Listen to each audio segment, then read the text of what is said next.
Thank you very much, Graham, and thank you for the opportunity to be able to speak for this wonderful community you have created here. I want to give a short and powerful update here on our ClickShare Hub and the latest functionality of the wireless BYOD for MTR. So on the ClickShare Hub, and the ClickShare Hub for us is a first device in a new category, where we originate from the BYOD space and being known in the beginning years of being the cable killer, being big in BYOD, and standardizing, you could say, on that experience, making sure that everybody that walks into a BYOD space, they see the button and they can relax, they know how it works. And what we have seen over the recent years is that also the popularity of meeting room systems has grown.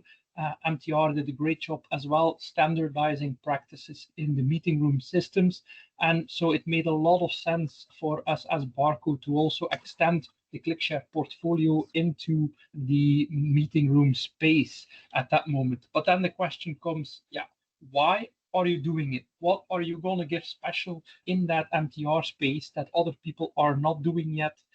We believe in the best of both worlds, offering people the native Microsoft Teams Rooms experience, but on the same time having a device that also is capable of doing wireless BYOD at the same time.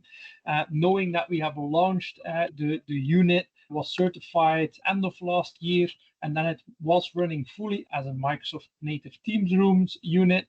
We are now, you could say, making that upgrade to get towards that full value prop of also having it with the wireless on that side, making it, you could say, a true ClickShare unit, offering the full flexibility.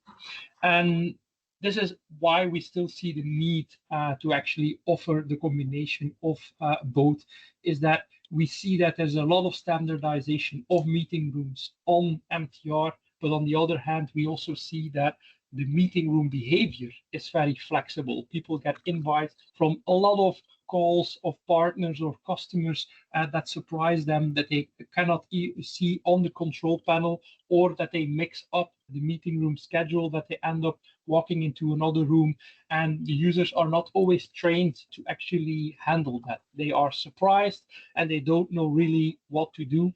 Right now in this session, we've heard that Microsoft is doing lots of efforts to also help out with that surprise. And this is, you could say, us also doing our part. And in the next slide, you could say we share that experience, people being surprised, walking into an MTR room, but not finding, you could say, their call.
All right. Let me walk you through that experience, you could say, step by step, and to show you that this is a very valuable addition to a Microsoft Teams room. So what happens, you walk into a Microsoft Teams room where the ClickShare Hub is deployed. You go and sit down, take a button, plug it in. This is the new generation button. You see it's a little bit different than the one that you know from the C and CX range that we have. That's also because that button has something different. It's not just USB-C, but the button supports DP Alt mode, making it actually fit with virtually any operating system that you plug in, as well as the fact that it will work even without any software installed on that laptop, making sure when you plug it in, it will boot up no matter which laptop you're using.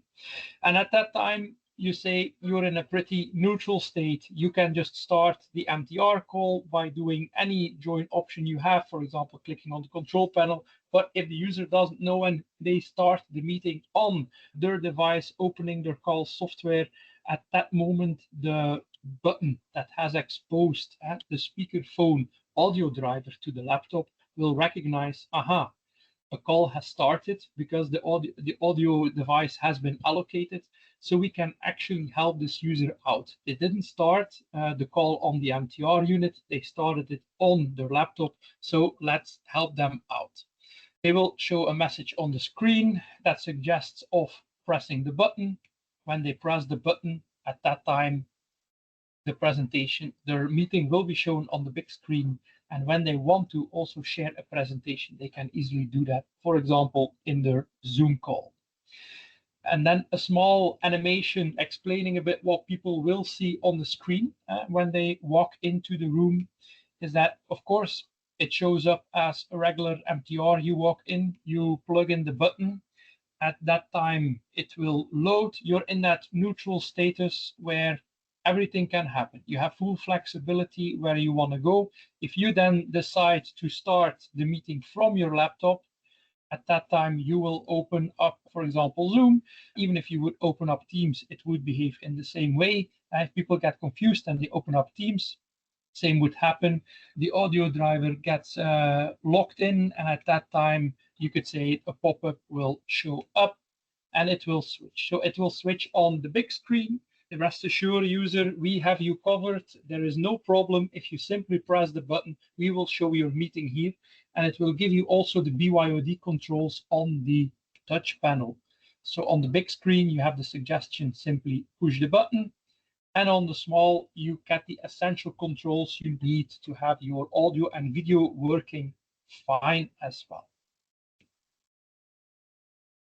And at that time, you click the button, and then simply your call shows up on the big screen and you can get going. The stress of that person that actually had to run an important meeting immediately, his blood pressure can come down, his call can get started, and he can just proceed like he would do, like he was at home, doing his call, sharing into the client whatever he wants, and then ending. There are multiple options. Logically, you just end the call, and at the moment you leave the call, then the audio drive will become free, and at that moment the ClickShare Hub knows, let's return to the default empty bar state.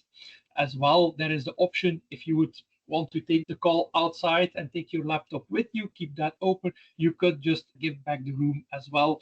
Of course, disconnecting the button will give you the same, will give the same signal to the room to go back to its original state. Voila, unplugging the button at the same time. I had the question this morning, yeah, how will it look if you have two screens there? If you share it, it will be mirroring. So it supports one single source on screen. I know we are ClickShare, tend to support multiple sources on screen. No, that's something we're looking into for the future. But this altogether gives the summary of why we think this really makes the jump from being an MTR unit to being an MTR unit with ClickShare and becoming the best of both worlds, giving you all the flexibility of BYOD and having that standardized flow on MTR at the same time. See here, voila. So with this, 5 minutes left for questions if you would have them. Thanks, Pieter. Yeah. One question in the chat is around the frames per second. Do you know what that might be? Apparently on video playback is limited to 15 frames per second. That's one I would have to look into in how much frames per second the MTR unit is handling. Yeah, I believe, but the fact that I see it has been there for so many years, our unit has been in the market since you could say end of last year. Probably it's a regular Teams, but I don't know the refresh rate, how far we can go with a movie. Yeah, we would need to check that or ask Microsoft to have a definite answer for that one. So on the low quality hub will be when it's not working seamless and direct connectivity. So what we have seen, and this is also where the ClickShare Hub and the new button comes in, is where it's on Wi-Fi 6E. We see that if you put it on the 6 gigahertz bandwidth and direct connection, you do get a low latency connection. So the latency with this device being configured like that is a lot less that we see than with the previous generation, so the CNCX. So the latency has gone down. Because we have more bandwidth on the 6 gigahertz, it also allows us to go with 4K. I know within Teams internal, indeed, there can be downscaling, but the low latency is something you do notice when stepping towards this unit. Here, do you need a driver for this to work? So no, you don't need a driver. It will work on any laptop that supports DP-Alt. So any operating system and laptop combination that support DP-Alt, this will work. So the logic fully happens on the button and does not need to be exposed to the system. So it works with the DP-Alt protocol and also with the audio really mimicking, you could say, what if you don't install anything on the laptop, the laptop will think that you're actually you're pulling in an HDMI cable. But of course, with the added functionality that you have the button to have that full control.